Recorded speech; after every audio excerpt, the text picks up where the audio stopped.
আমি আজকে চিংড়ি ভাপা করব। এগুলো জিরে গুঁড়ো, ধনে গুঁড়ো, আদা গুঁড়ো, হলুদ, লবণ, কুকিং কোকোনাট অয়েল, যেটা যে নারকেল তেলটা রান্না করা হয় সেই তেলটা দেওয়া হয়েছে, ক্যাপসিকাম, কাঁচা লঙ্কা চিড়ে দেওয়া হয়েছে। এটা মেখে আমি ঢেকে ভাপে বসাবো। এটা আমি দিয়ে দিচ্ছি। জলটা আমার গরম হয়ে গেছে, বাবা দিয়ে দিচ্ছি, দিয়ে একটা ঢাকা দিয়ে দিলাম। তার উপরে আমি আর একটা ঢাকা দিয়ে দিলাম। বাস, এবার আমার হবে।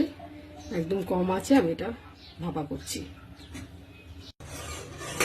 এবার দেখি কি অবস্থা আমার ভাপা চিংড়ির।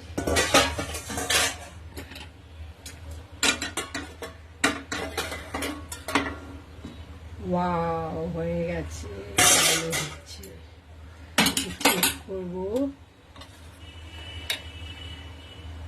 হ্যাঁ, নরম হয়ে গেছে। এই তো পারফেক্টলি আমার ভাপা চিংড়ি হয়ে গেছে।